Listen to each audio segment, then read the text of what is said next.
ये हमारी NTPC CBD 2 और ग्रुप डी के लिए मैं रिवीजन सीरीज़ एक स्टार्ट कर रहा हूँ, जिसमें हम अलग अलग तरीके की जो मोस्ट इंपॉर्टेंट चीज़ें हैं वो हम डिस्कस करेंगे। और बहुत शॉर्ट वीडियो बनाने की कोशिश करूँगा जिससे आपका रिवीजन अच्छा हो। तो आज हम देखेंगे सबसे इम्पोर्टेंट बैटल्स जो मेडिवल हिस्ट्री में हुए हैं। तो लाइन वाइज देखेंगे। सबसे पहला जो बैटल हुई थी वो सबसे ज़्यादा इम्पोर्टेंट है। 1738 में बैटल ऑफ राजस्थान हुई थी, जो कि लड़ी गई थी नागभट्टा वन, जो गुर्जर प्रतिहारा डायनेस्टी के थे, और अरब्स के बीच में लड़ी गई थी। ये कहाँ लड़ी गई थी? बॉर्डर ऑफ राजस्थान, राजस्थान के बॉर्डर पे लड़ी गई थी। और इसने इस लड़ाई की इम्पोर्टेंस इसलिए है क्योंकि इस लड़ाई से ना जो अरब्स थे वो इंडिया में एंटर करना चाह रहे थे, पर इस बैटल के बाद जब इनको हरा दिया था, तो गुर्जर प्रतिहारा प्लस गुर्जर प्रतिहारा थे इसमें, गुर्जर प्रतिहारा प्लस कौन था? चालुक्यास भी था। तो इनका पूरा दोनों डायनेस्टी ने, दोनों किंग्स ने मिलकर लड़ाई करी थी। चालुक्यास भी थे, और इन्होंने जो अरब्स का जो एक्सपेंशन करना चाह रहे थे वो इंडिया में, उसको चेक कर लिया था। तो मतलब ये फाइट जो जीते थे वो गुर्जर प्रतिहारा और चालुक्य जीत गए थे, और अरब्स का एंटर होना मुश्किल कर दिया था, मतलब उनको हरा दिया था। उसके बाद नेक्स्ट बैटल आता है हमारा, battle of Takkolam. Battle of Takkolam किसके बीच में हुआ था? Rashtrakuta versus Rashtrakuta dynasty versus Chola dynasty के बीच में हुआ था।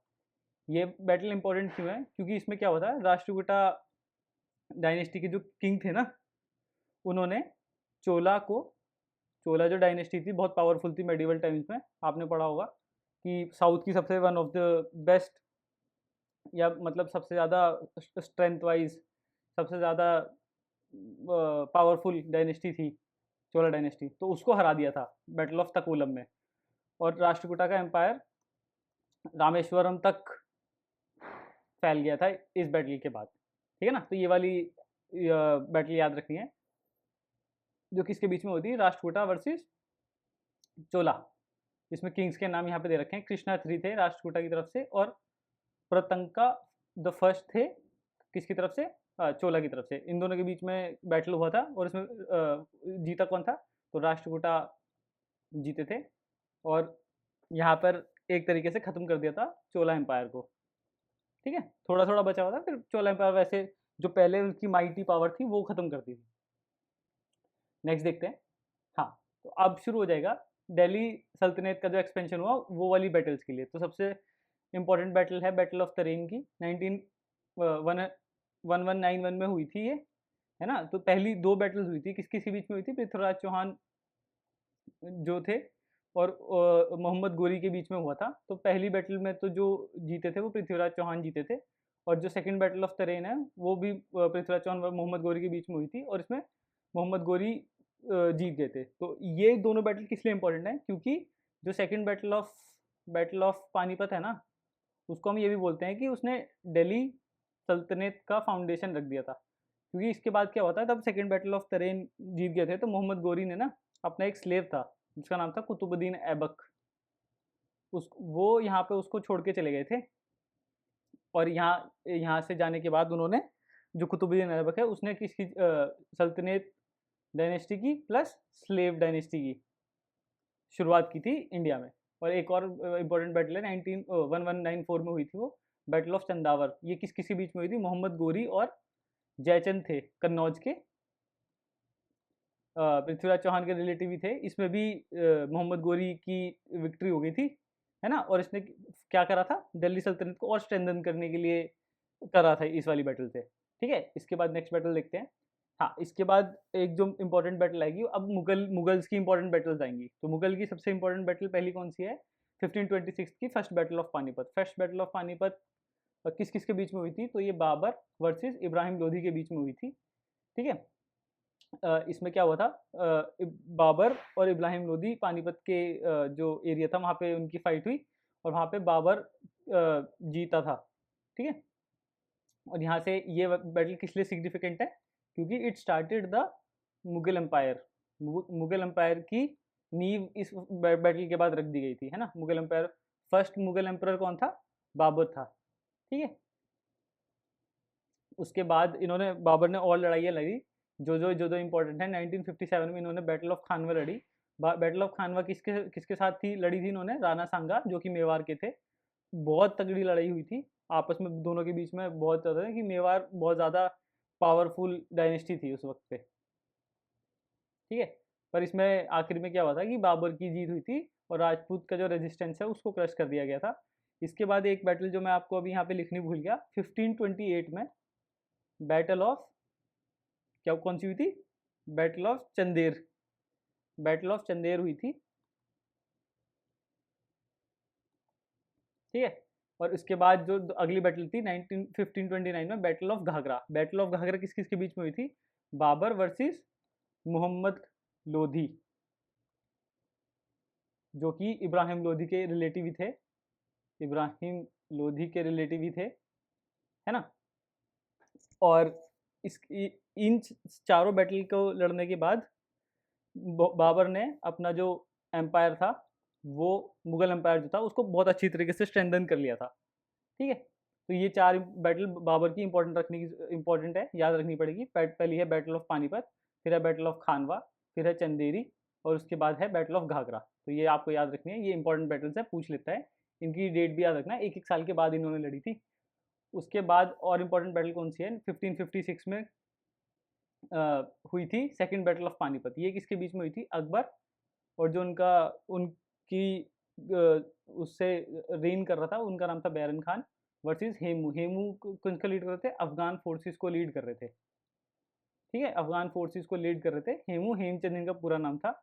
इसमें जो हेमू को लॉस होता है, हार जाते हैं, और अकबर इस बैटल को जीत जाता है ना? मुगल रूल अफगान की जो फोर्सेस थी उनको पूरा डिस्ट्रॉय कर देता है और अपना रूल सिक्योर कर लेता है।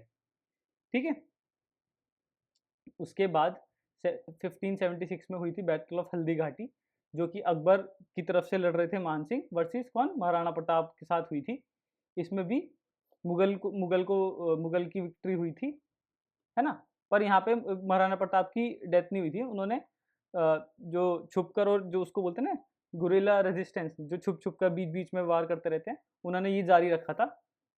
तो इसमें कोई एक डिसाइसिव, वैसे बोलते तो मुगल की विक्ट्री है, पर इसमें कोई डिसाइसिव विक्ट्री बोल नहीं सकते, क्योंकि महाराणा प्रताप एक्चुअली मतलब इसमें हारे नहीं थे। हारे नहीं थे मतलब कि पूरी तरीके से नहीं हारे थे वो। लड़ाई बाद में भी चलती रही, बहुत दिन तक चलती ही रही। 1658 में बैटल ऑफ समरूगढ़ होती है, जो कि किसके बीच में होती है? औरंगजेब और दारा शिकोह। दारा शिकोह कौन थे? औरंगजेब के भाई थे, जिनको शाहजहां ने किंग घोषित, मतलब बोल दिया था कि मेरे बाद जो किंग बनेगा वो दारा शिकोह बनेगा। पर मुगल एम्पायर में क्या होता था कि जो एम्परर बनता था ना, वो ऐसा नहीं है कि जो एल्डेस्ट सन होगा वो बनता था। हर एम्परर बनने के लिए ना, जो जितने भी सन्स थे वो कंटेस्ट करते थे, मतलब लड़ाई करते थे, या फिर जिनके पास भी नोबल्स का सपोर्ट होगा, तो ये लोग किंग बनते थे। तो इन जो लास्ट में जो किंग बनने के लिए फाइट हुई थी, वो औरंगजेब और दारा शिकोह की फाइट हुई थी, जिसमें कि औरंगजेब जीत जाता है और मुगल एम्परर बन जाता है। ठीक है, इसके बाद जो डेक्कन और साउथ में सबसे इंपॉर्टेंट बैटल है, इसको बोलते हैं बैटल ऑफ तलीकोटा। बैटल ऑफ तलीकोटा हुई थी 23 जनवरी 1565 में, और ये किसके बीच में हुई थी? डेक्कन सल्तनत versus Vijayanagar empire. Vijayanagar empire का जो एम्पर कौन था? रामा राय था। और डेक्कन सल्तनत में कौन कौन था? मैं भी आपको बताता हूँ। डेक्कन सल्तनत में था अहमदनगर, अहमदनगर, बीजापुर, बिदार और गोलकोंडा। तो इनकी सबकी कंबाइंड फोर्सेस थी, जिन्होंने फाइट किया था विजयनगर एम्पायर को। और यहाँ पे विजयनगर एम्पायर पूरी तरीके से डिस्ट्रॉय हो गया था, और यहाँ पे विजयनगर एम्पायर था वो एंड हो गया था। ठीक है, इसमें ये था। इसके बाद जो आएंगी, जो ये इनको लेटर मेडिवल की फाइट्स भी बोल सकते हैं और अर्ली मॉडर्न एरिया की भी फाइट्स भी बोल सकते हैं। तो 1761 में हुआ था थर्ड बैटल ऑफ पानीपत। इसकी डेट आप देख लेना, बार बार पूछ लेता है। 4 जनवरी 1761 में ये पूछता है। और ये किसके बीच में हुई थी? अहमद शाह अब्दाली वर्सेस मराठास। मराठास को कौन मतलब उनकी तरफ से जो उनका मेन लीडर था वो कौन था, उनको बोलते हैं मराठास का लीडर कौन सा था, कौन थे मतलब सदा शिव राव भाऊ उनका नाम था। और ये जो अहमद शाह था ना, इनको दुर्रानी उसमें से बोलते थे, ये दुर्रानी एम्पायर में से थे ये। तो अहमद शाह अब्दाली थे एक तो, और उनके साथ था रोहिल्ला प्लस अवध भी इनको सपोर्ट कर रहा था। ठीक है, इसमें क्या होता है, अहमद शाह अब्दाली जीत जाता है और मराठास भी बहुत ज़्यादा अच्छे से लड़ते हैं, पर आखिरकार इसमें जीत जो होती है मराठास की होती है। उसके बाद 1757 में, जिसकी पूरी डेट है 23 जून 1757 में, सबसे इंडियन हिस्ट्री की सबसे मतलब बोल सकते हैं एक one of the most important लड़ाई है, जिसको बोलते हैं बैटल ऑफ प्लासी। इसमें ब्रिटिश वर्सेस सिराजुद्दौला, जो कौन थे, बंगाल के बोल सकते हैं एक तरीके से रूलर थे, उनके बीच में हुआ था। ठीक है, मैं एक बार इसको ये इरेज कर देता हूँ। हाँ, जो बैटल ऑफ प्लासी है, उसकी ना कुछ वजह थी। जो सिराजुद्दौला था, एक तो एक ब्लैक होल ट्रेजिडी हुई थी, जब हम हिस्ट्री अच्छे से बिल्कुल डिटेल में पढ़ेंगे तब बताऊंगा। एक ब्लैक होल ट्रेजिडी हुई थी उसकी वजह से, और जो था कैलकाटा फोर्ट का फोर्टिफिकेशन कर रहे थे ये लोग। मतलब वजह क्या क्या थी, कैलकाटा फोर्ट का फोर्टिफिकेशन, और जो ट्रेड प्रिविलेजेस मिली हुई थी उसका मिसयूज कर रहे थे बहुत ज़्यादा ब्रिटिशर्स। तो ये फाइट हुई थी सिराजुद्दौला और ब्रिटिश क्लाइव के बीच, पर ये क्या था कि ये फाइट हुई नहीं थी असली में। तो इसमें क्या था, सिराजुद्दौला के जो कुछ लोग साथ थे, जिनका नाम था जगत सेठ और मीर जाफर, ये थे सपोर्ट में पहले सिराजुद्दौला के। पर ये क्या होता है, इससे पीछे मतलब पर्दे के पीछे रॉबर्ट क्लाइव से ये क्या कर लेते हैं, ट्रीटी कर लेते हैं, जिसमें रॉबर्ट क्लाइव ये बोलता है मीर जाफर से कि हम आपको आप हमारी तरफ आ जाओ और हम आपको गवर्नर बना देंगे इसका, बंगाल का। तो ये बीच बैटल में ही सिराजुद्दौला को छोड़ के रॉबर्ट क्लाइव की तरफ आ जाते हैं, तो ये लड़ाई होती ही नहीं है, और इसमें सिराजुद्दौला बिना लड़े ही हार जाता है। ठीक है ना, तो इसमें ये बैटल इसलिए इंपॉर्टेंट है क्योंकि इसमें ब्रिटिश ने सबसे पहले एक बंगाल के किसी गवर्नर को या किसी रूलर को हटा दिया था और फाउंडेशन रख दिया था, इसको बोलते हैं ब्रिटिश रूल का फाउंडेशन इन्होंने रख दिया था। ओके, और उसके बाद जो इंपॉर्टेंट बैटल है 1764 की बैटल ऑफ बक्सर है। बैटल ऑफ बक्सर कब हुई थी, अक्टूबर 27 1764। 1764 डेट याद रखना। ये कहाँ पर हुई थी, प्रेजेंट डे बिहार में हुआ था। ठीक है, एक बार इसको और क्लियर कर देता हूँ। प्रेजेंट डे बिहार में हुआ था।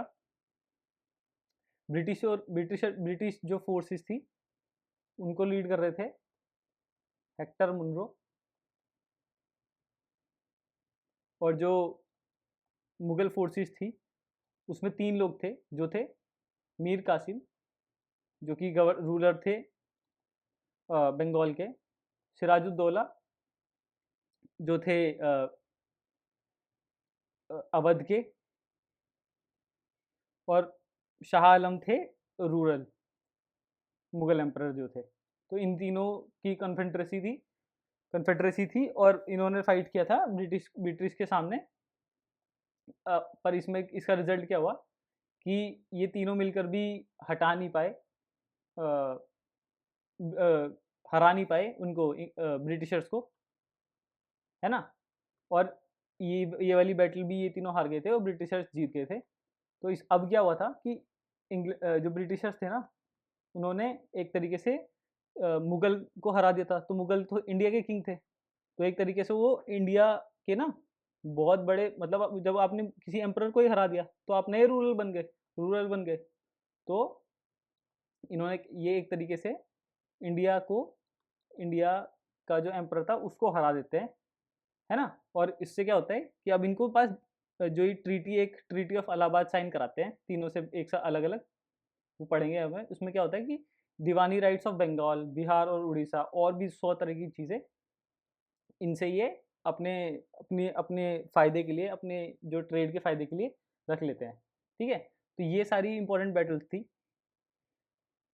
अगर आपको ऐसी और इम्पोर्टेंट वीडियोस चाहिए तो आप नीचे कमेंट कर देना, मैं और ऐसी शॉर्ट वीडियोस बनाने की कोशिश करूँगा जो बहुत ज़्यादा इम्पैक्टफुल होंगी हमारे आने वाले एनटीपीसी CBT2 के लिए, जैसे कि बैटल्स पूछता है ना, पॉलिटी में आर्टिकल्स पूछता है, और बहुत सारी छोटी छोटी चीज़ें हैं जो आपको बार बार रिवाइज करके, जैसे ज्योग्राफी में करंट्स हैं, है ना, रिवर्स हैं, तो मैं सोच रहा था ऐसी छोटी छोटी वीडियोस बनाने के लिए जिससे कि रिवीजन बहुत आसान हो, और बना दूंगा। तो अगर आपको ये ऐसी वीडियोस और चाहिए हो तो आप मेरे को कमेंट में नीचे लिख देना, और बाकी आपको ये वीडियो कैसी लगी आप मेरे को बता देना। तो चलिए अगली वीडियो में मिलते हैं, तब तक के लिए थैंक यू, बाय बाय।